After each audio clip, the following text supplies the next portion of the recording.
نحمده ونصلي على رسوله الكريم اما بعد فاعوذ بالله السميع العليم من الشيطان الرجيم بسم الله الرحمن الرحيم رب اشرح لي صدري ويسر لي امري واحلل عقدة من لساني يفقهوا قولي رب يسر ولا تعسر وتمم بالخير۔ الحمدللہ سورہ توبہ کے ہم نے ایک رکوع مکمل کر لیا ہے۔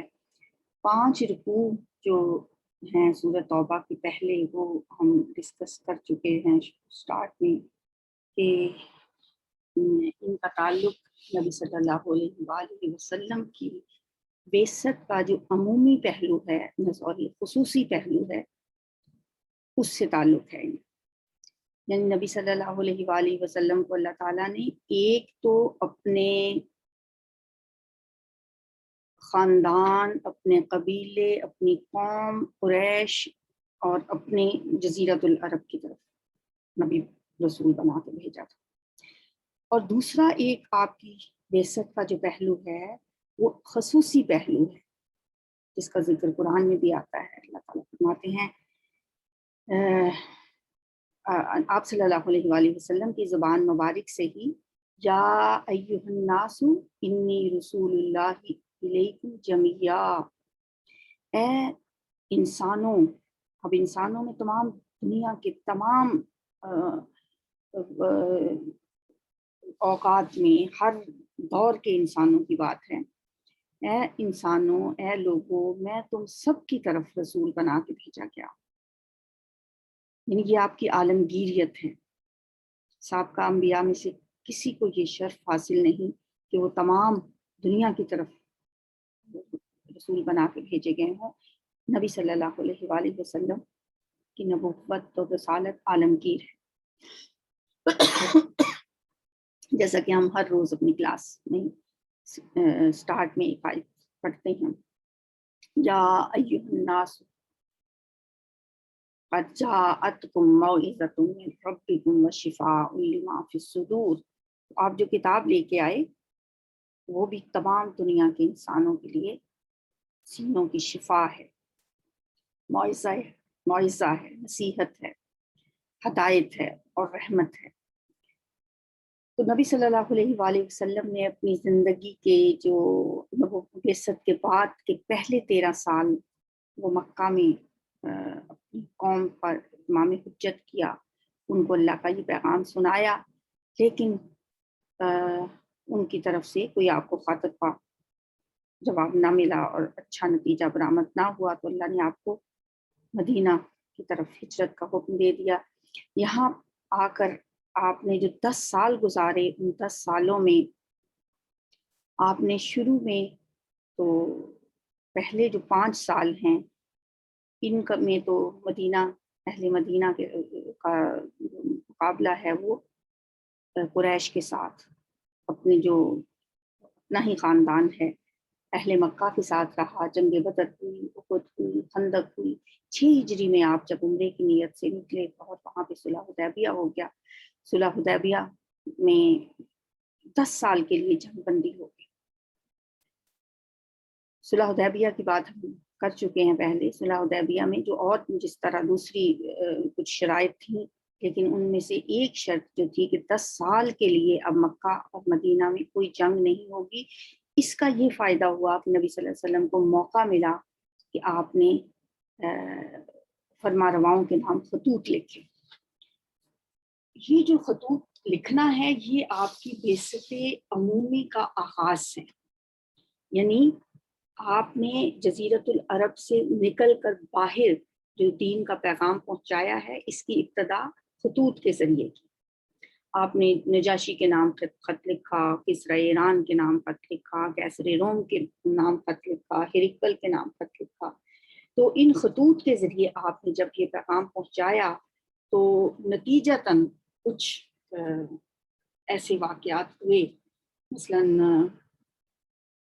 ان میں سے آپ نے جو خط لکھا بصرہ شام کے رئیس شرجیل بن عمر کے نام، یہ رومن امپائر کا بادگزار تھا، اس کے پاس حضور صلی اللہ علیہ وسلم کا خط جب پہنچا جو حضرت حارث بن عمیر لے کر گئے تھے، شرجیل نے تمام سفارتی آداب کو بالائے طاق رکھتے ہوئے حضرت حارث کو شہید کر دیا۔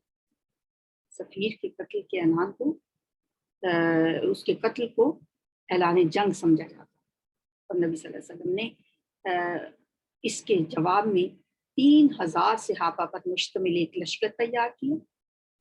اس کی قیادت حضرت زید بن حارثہ کے سپرد کی اور اس کو موتا کی طرف روانہ کر دیا۔ وہاں پہنچنے پر ان لوگوں نے 1,00,000 رومیوں کے لشکر کو اپنے سامنے سفارا پایا۔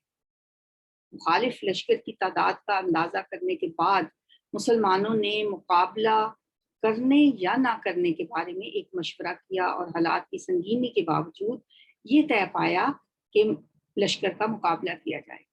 ظاہر ہے مسلمانوں کا یہ فیصلہ صرف شوق شہادت میں تھا، ورنہ دونوں فوجوں کا کوئی مقابلہ نہیں تھا، ایک طرف 1,00,000 اور ایک طرف 3,000۔ 8 ہجری جمادی الاولیٰ میں ان دونوں لشکروں کے درمیان موتا کے مقام پر ایک جنگ ہوئی۔ مسلمان لشکر کے لیے نبی صلی اللہ علیہ وسلم نے حضرت زید بن حارثہ کے علاوہ خصوصی طور پر 2 مزید کمانڈر بھی مقرر فرمائے تھے۔ آپ کا فرمان تھا کہ اگر زید شہید ہو جائیں تو اس کے بعد جعفر بن ابی طالب، یہ وہی حضرت جعفر بن ابی طالب ہیں، حضرت علی رضی اللہ تعالیٰ عنہ کے بھائی، جنہوں نے جب اس کے نجاشی کے دربار میں تقریر کی تھی، اور اگر جعفر بھی شہید ہو جائیں تو عبداللہ بن رواحہ انصاری لشکر کے امیر ہوں گے۔ چنانچہ آپ صلی اللہ علیہ وسلم کے مقرر کردہ تینوں کمانڈر اسی ترتیب سے یکے بعد دیگرے اس جنگ میں شہید ہو گئے۔ حضرت عبداللہ بن رواحہ کی شہادت کے بعد ظاہر آپ تینوں شہید ہو گئے، سب سے پہلے حضرت زید بھی شہید ہو گئے اور حضرت اس کے بعد جعفر بھی شہید ہو گئے۔ پھر جب تیسرے کمانڈر تھے حضرت عبداللہ بن رواحہ، وہ بھی شہید ہوئے، تو حضرت خالد بن ولید نے خود بخود لشکر کی کمان سنبھالی اور کامیاب حکمت عملی کے تحت اپنے لشکر کو رومیوں کے جنگل سے بچا کے لے آئے اور کامیابی سے اپنی فوج کو لے کے واپس آئے۔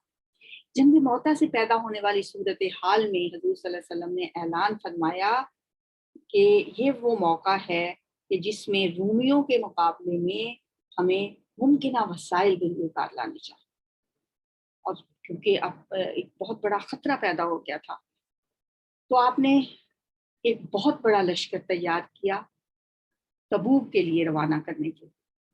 اس دفعہ آپ نے خود بھی بلکہ لشکر کی قیادت کرنے کا خود فیصلہ کیا، اور تبوک جو ہے وہ مدینہ سے تقریباً شمال کی جانب 350 میل اس وقت ہوتے تھے، 300 میل کی مسافت پر حجاز کا آخری شہر۔ یہ وہ علاقہ تھا جہاں سے آگے اس زمانے میں رومن امپائر کی سرحد شروع ہوتی تھی۔ اب یہ غزوہ تبوک میں شرکت کے لیے آپ نے عام اعلان فرما دیا، یعنی جنگ کے قابل ہر شخص جو ہے اس پہ فرض ہے کہ وہ اس مہم میں شرکت کرے۔ بڑا سخت امتحان تھا اور بڑا کڑا وقت تھا، قحط کا زمانہ تھا، شدید گرمی کا موسم تھا، طویل صحرائی سفر تھا، اور وقت کی سپر پاور سے مقابلہ، اور سب سے بڑھ کے یہ کہ یہ فصل پکی ہوئی تھی، ان کی فصل سنبھالنے کا موسم تھا۔ گویا ایک سے ایک بڑھ کر مسئلہ ان کے سامنے امتحان بن کے کھڑا۔ بہت سے لوگ مدینہ کے ایسے تھے جن کی سال بھر کی معیشت کا دار و مدار کھجور کی فصل ہی پر ہوا کرتا تھا۔ اب اس وقت کھجوریں پکی ہوئی ہیں، وہ اگر مہم پر نکلتے ہیں تو اس کا مطلب ہے کہ پکی ہوئی کھجوروں کو درختوں پر ہی چھوڑ کر جانا ہوگا۔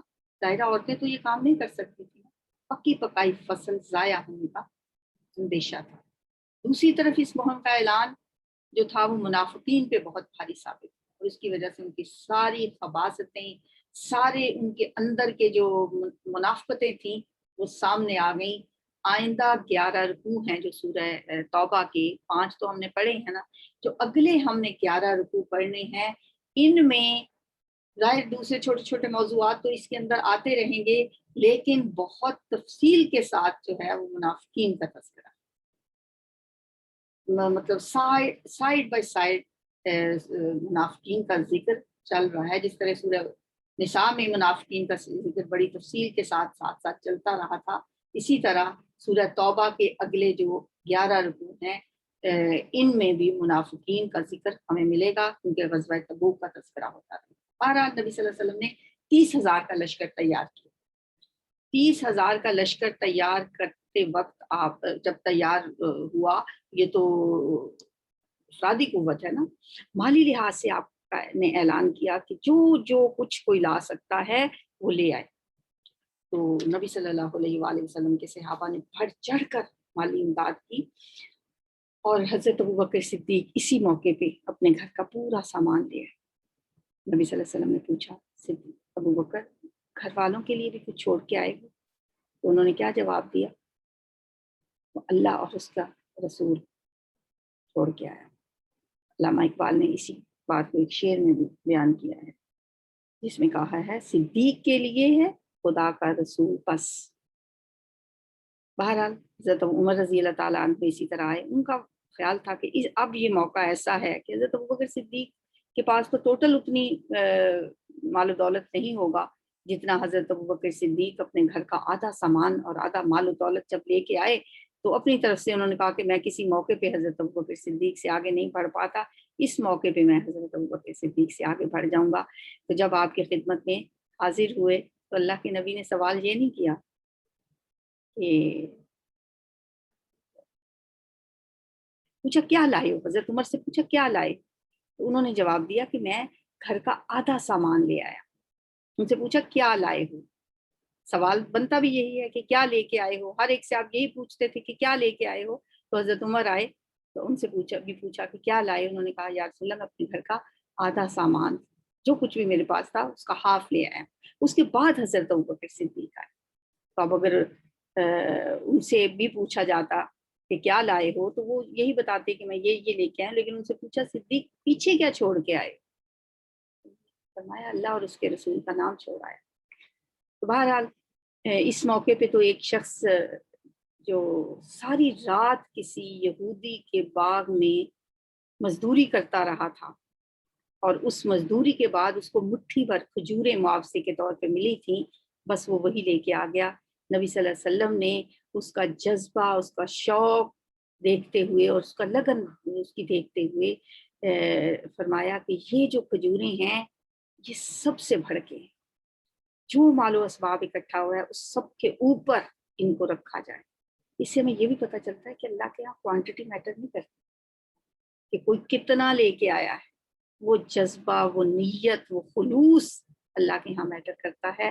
کہ وہ مٹھی بھر کھجوریں جو جس کے پاس تھا ہی کچھ نہیں، اس کے پاس بس پوری رات کی محنت کے عوض جو اسے ملا تھا وہ سب کچھ لے کے آ گیا، تو اللہ کے ہاں اس کی اتنی قدر و منزلت ہوئی کہ وہ سب سے، اللہ کے رسول نے فرمایا اس کو سب سے اوپر رکھتے، سارے مال و اسباب کے اوپر رکھتے.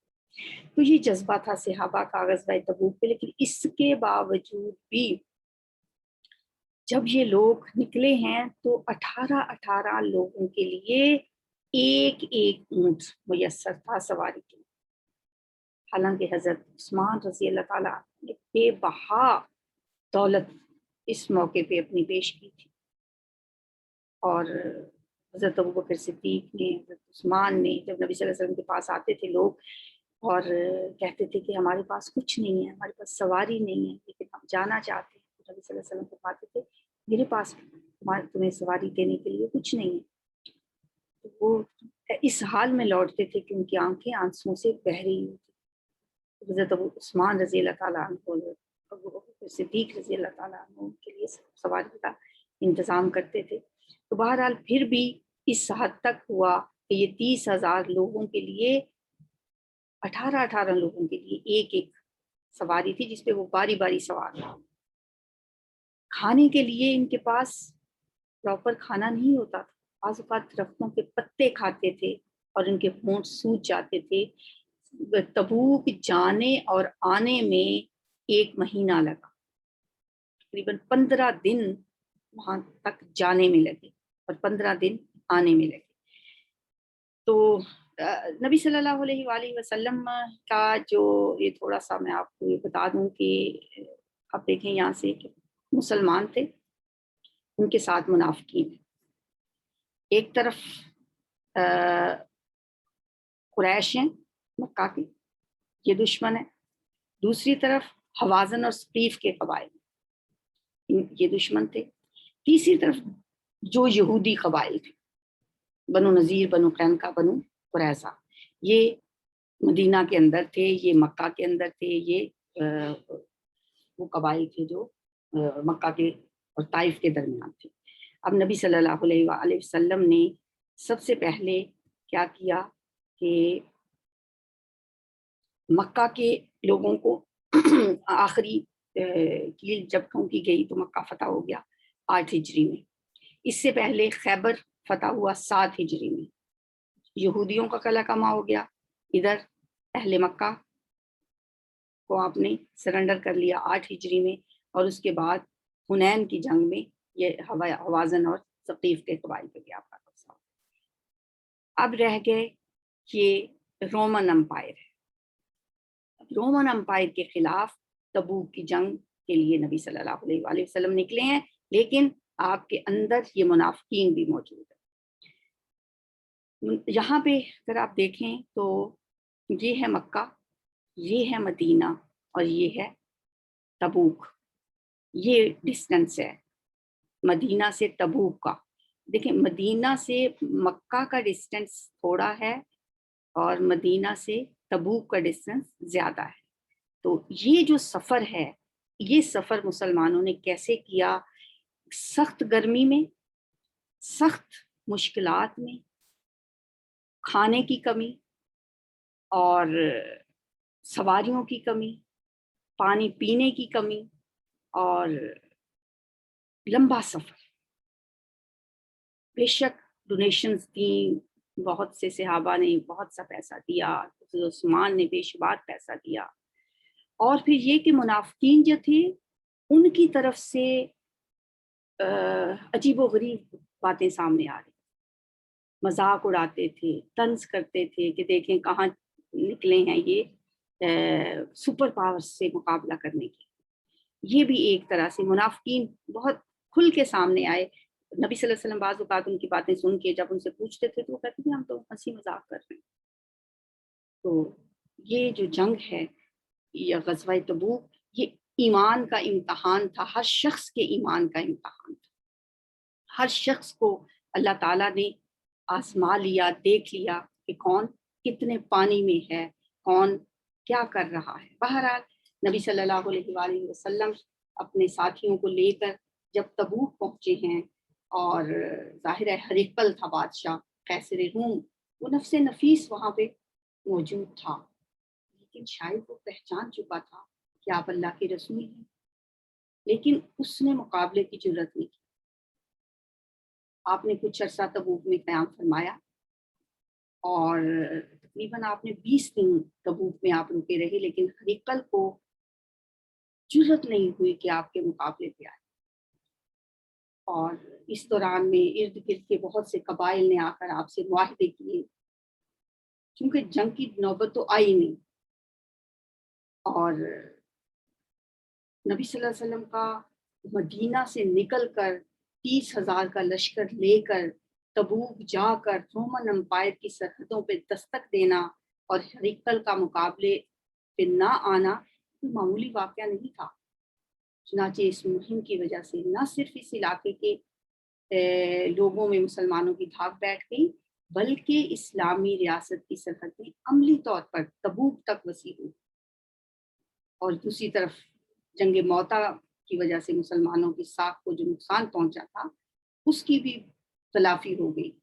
اور اس کے بعد بہت سے قبائل وہاں پہ نبی صلی اللہ علیہ وسلم کے پاس آئے، اور انہوں نے آ کے آپ صلی اللہ علیہ وسلم سے معاہدے کیے، آپ صلی اللہ علیہ وسلم کو جزیہ دینا قبول کیا، اور اس طرح مسلمانوں کو اس جنگ میں بہت زیادہ فائدہ ہوا، جنگ لڑے بغیر ہی۔ جنگ کیا تھی؟ جہاد کیا تھا؟ جہاد بس یہی تھا کہ مسلمانوں کا جذبہ ایمان جو تھا وہ آزما لیا گیا۔ مسلمانوں کو اور منافقوں کو اللہ نے چھانٹ کے الگ الگ کر دیا۔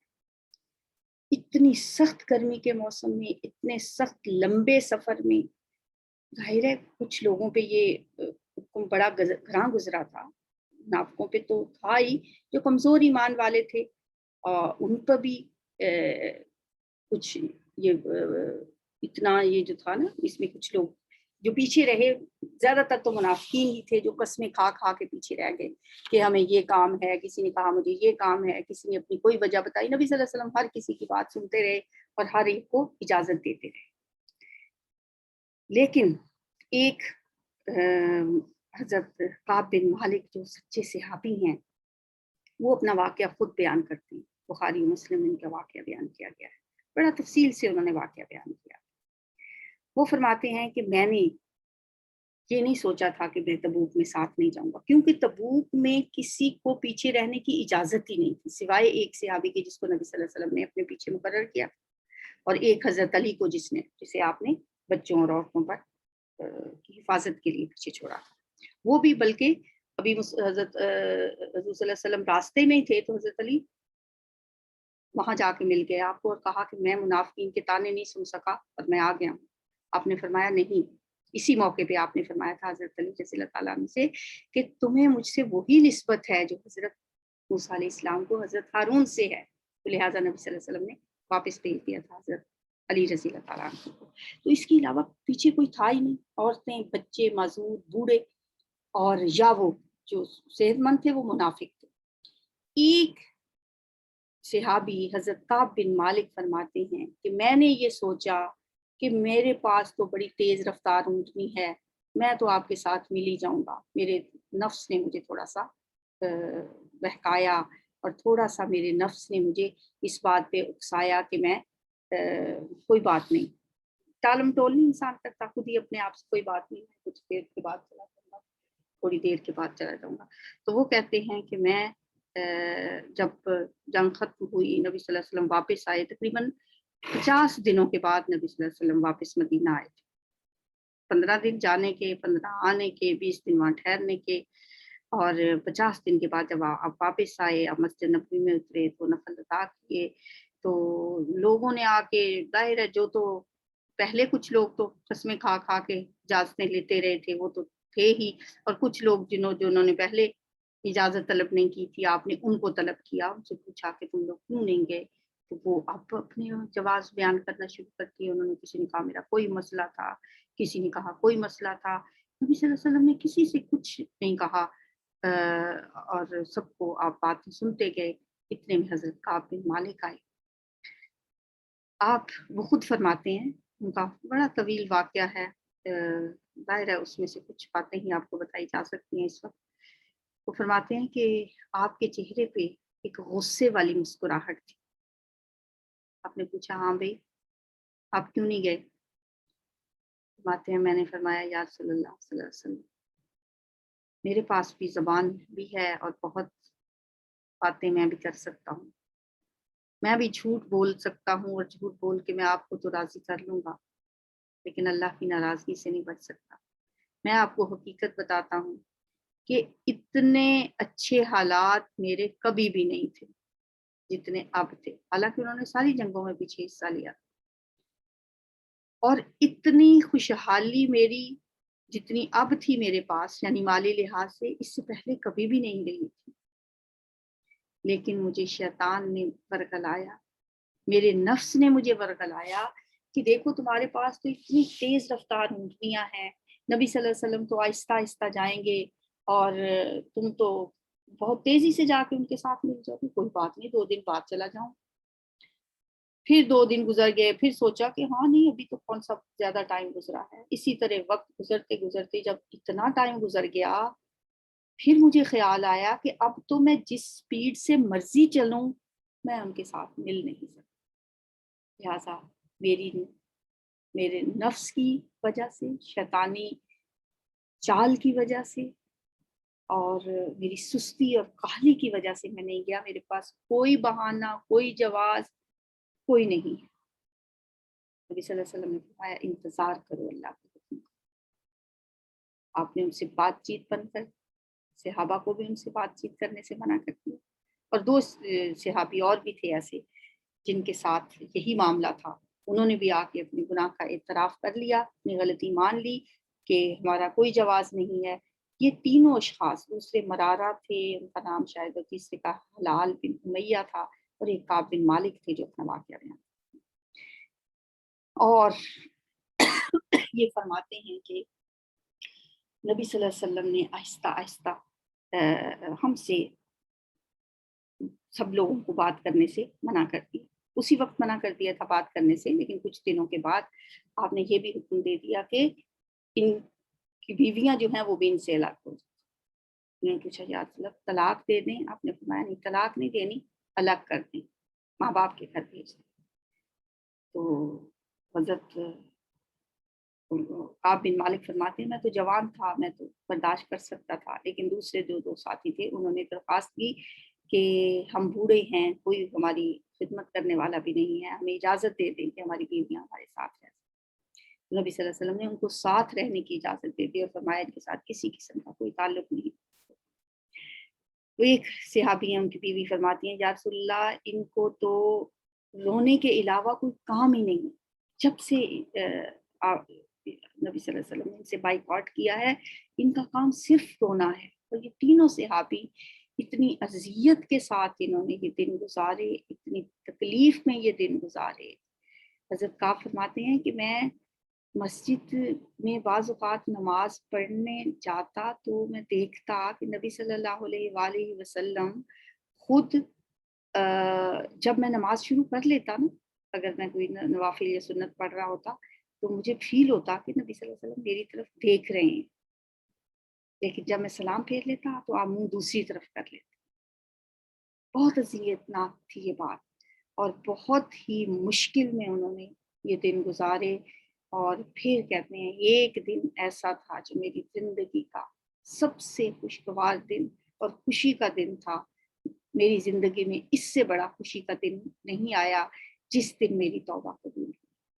نبی صلی اللہ علیہ وآلہ وسلم مسجد نبوی میں آپ نے جب وہ آیات پڑھ کے سنائیں، ہم انشاءاللہ پڑھیں گے سورہ توبہ میں، جب ان کی توبہ قبول ہونے کی جب آیات آئی ہیں تو فرماتے ہیں کہ اتنے صحابہ خوش ہوئے کہ ہر ایک کی یہ خواہش تھی کہ میں آگے بڑھ کے جا کے کعب کو یہ خوشخبری سناؤں کہ تمہاری توبہ قبول ہو گئی. وہ فرماتے ہیں میں چھت کے اوپر نماز پڑھ رہا تھا کہ 3 اشخاص دوڑے میری طرف، ایک تیز رفتاری سے بھاگتا ہوا آیا، دوسرا جو تھا اس نے کہا میں گھوڑے پہ بیٹھ کے جاؤں تاکہ میں سب سے پہلے جا کے اس کو خوشخبری سناؤں، لیکن تیسرے نے ان دونوں سے بڑھ کے یہ کیا کہ ایک اونچی جگہ پہ کھڑا ہو کے اس نے بہت اونچی سے آواز دی اے کعب تمہاری توبہ قبول ہو گئی ہے، تمہیں بشارت ہو. کہتے میرے کانوں میں یہ آواز پڑی تو میری خوشی کا کوئی ٹھکانہ نہیں تھا. میرے لیے یہ زندگی کا بہت ہی خوشگوار اور خوشی کا دن تھا جب مجھے پتا چلا کہ میری توبہ قبول ہو گئی ہے. نبی صلی اللہ علیہ وسلم کی خدمت میں حاضر ہوا، آپ سے پوچھا کہ یا رسول اللہ یہ میرے لیے جو یہ توبہ قبولیت کی توبہ ہے، توبہ کی قبولیت ہے، یہ آپ کی طرف سے یا اللہ کی طرف سے؟ آپ نے فرمایا اللہ کی طرف سے، اللہ نے آپ کے لیے قرآن میں آیات نازل فرماتی ہیں. تو کیا مرتبہ اور کیا مقام ہے حضرت کعب بن مالک کا اور ان کے دونوں ساتھیوں کا کہ اللہ نے ان کی توبہ قبول کی اور قرآن میں آیات نازل کر دی جو رہتی دنیا تک کے مسلمان جو ہیں جب قرآن پڑھیں گے ان کا تذکرہ آئے گا. اور ہمارے لیے یہ آیات کے سبق ہیں کہ ہم جب کوئی غلطی ہو جائے تو غلطی کا اعتراف کر لیں، غلطی پہ اڑ نہ جائیں ابلیس کی طرح، بلکہ حضرت آدم کی طرح جن سے جب غلطی ہوئی تو انہوں نے غلطی کا اعتراف کر لیا اور اللہ تعالیٰ نے توبہ بھی قبول کر لی. تو ہمیشہ اپنی زندگی کا ہم ایک اصول بنا لیں کہ اگر کوئی غلطی ہو جائے، ہر انسان کا دل، جو مومن کا دل ہوتا ہے نا، وہ اندر سے اسے بتا دیتا ہے کہ یہ کام تم سے غلط ہو گیا ہے. لیکن یہ الگ بات ہے کہ انسان شیطان کے شکنجے میں آ جائے اور غلطی نہ مانے. اور اگر انسان اپنی غلطی کا اعتراف دل میں کر لے تو اسے کوئی حرج نہیں کہ جس کے ساتھ اس نے زیادتی کی ہے اس کے سامنے بھی اپنی غلطی کا اعتراف کر لے. اعتراف جرم کے بعد صدقہ انسان کو دینا چاہیے اور اللہ کا ذکر کثرت سے کرنا چاہیے. یہ 3 باتیں گناہ کے بعد اگر انسان اپنا لے تو پھر گناہ نہیں رہتا. تو اللہ تعالیٰ نے جیسے ان 3 لوگوں کی توبہ قبول کی ہے، یہ ہمارے لیے بہت بڑا سبق. بہرحال یہ غزوہ تبوک کے بعد پھر سلطنت روم کے ساتھ چھیڑ چھاڑ کا سلسلہ پھر جاری رہا اور اس میں مزید پیش رفت حضرت ابوبکر صدیق کے دور میں ہوئی۔ حضور صلی اللہ علیہ وسلم کے وصال کے فوراً بعد مدینہ سے جو لشکر حضرت اسامہ کی قیادت میں روانہ کیا گیا تھا، حضور صلی اللہ علیہ وسلم کی ابھی آپ نے روانہ کیا تھا۔ حضرت اسامہ جو حضرت زید کے بیٹے تھے، حضرت زید بن حارث کے جو شہید ہو گئے تھے جنگ موطا میں، ان کے بیٹے حضرت اسامہ سب سے چھوٹے تھے۔ نبی صلی اللہ علیہ وسلم نے ان کی قیادت میں ایک لشکر بھیجا تھا، لیکن ابھی وہ مدینہ سے باہر گیا ہی تھا تو نبی صلی اللہ علیہ وسلم کا وصال ہو گیا تھا، لہٰذا وہ لشکر وہیں پہ رک گیا تھا۔ بعد میں لوگوں نے یہ بھی کہا کہ یہ حضرت اسامہ تو بہت چھوٹے ہیں، ان کی جگہ پہ کسی تجربہ کار صحابی کو ساتھ بھیجا جائے، لیکن حضرت ابوبکر صدیق نے فرمایا تھا میں کون ہوتا ہوں اس شخص کو ہٹانے والا جس کو نبی صلی اللہ علیہ وآلہ وسلم نے لشکر کا سپہ سالار بنایا ہے۔ لہٰذا حضرت ابوبکر صدیق حضرت اسامہ کے گھوڑے کی باغ پکڑ کر خود ان کو رخصت کر کے آئے تھے۔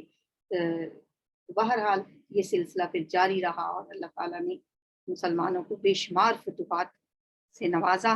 تو یہ تھوڑا سا ذکر تھا غزوہ تبوک کا، یہ اس لیے میں نے آپ کو پہلے سے سنا دیا تاکہ جب ہم وہ آیات پڑھیں جن آیات میں یہ سارے واقعات آئیں گے اس وقت ہمیں پھر یہ ساری باتیں ہمارے ذہن میں رہیں، کیونکہ جو آیات بھی ہم پڑھیں گے وہ ان کا تذکرہ کہیں نہ کہیں جا کے انہی واقعات کے ساتھ ہوگا، جیسے کہ آیت نمبر 40 ہے جس میں سٹارٹ ہی ہو رہا ہے کہ اللہ تنصروہ نہیں، یا 40 نہیں ہے، آیت نمبر 38 یا ایھا الذین آمنوا ما لکم اذا قیل لکم انفروا فی سبیل اللہ، کیا ہو گیا ہے تمہیں اے ایمان والو جب تم سے کہا جاتا ہے کہ اللہ کے راستے میں نکلو تو تم زمین سے لگے جاتے ہو، کیا تم آخرت کے عوض دنیا کی زندگی پر ہی ریجھ گئے ہو؟ سنو، دنیا کی زندگی تو آخرت کے مقابلے میں کچھ بھی نہیں۔ فما متاع الحیات الدنیا فی الآخرۃ الا قلیل، یہ تو تھوڑا سا ہے۔ الا تنفروا، اگر تم نہ نکلے تو تمہیں اللہ دردناک سزا دے گا اور تمہارے سوا اور لوگوں کو بدل لائے گا، تم اللہ کو کوئی نقصان نہیں پہنچا سکتے اور اللہ ہر چیز پر قادر ہے۔ اس طرح جب ہم آیات پڑھیں گے تو یہ سارا منظر ہمارے سامنے ہوگا کہ مدینہ میں اس وقت کیا حالات تھے، کس قدر گرمی تھی، کس قدر تنگی تھی، کس قدر مومنوں پر نکلنا بھاری تھا، لیکن اس کے باوجود وہ اللہ کے نبی کی پکار پر نکلے۔ تو اللہ سے دعا ہے کہ وہ ہمیں قرآن کو اسی طرح سمجھنے کی توفیق عطا فرمائے، پڑھنے اور پڑھانے کی توفیق عطا فرمائے، قرآن کو ہمارے دلوں کی بہار بنا دے، ہمارے سینوں کا نور بنا دے، ہمارے دکھوں اور غموں کو دور کرنے کا ذریعہ بنا دے۔ سبحانک اللہم و بحمدک، نشہد ان لا الہ الا انت، نستغفرک و نستغفرک۔ السلام علیکم۔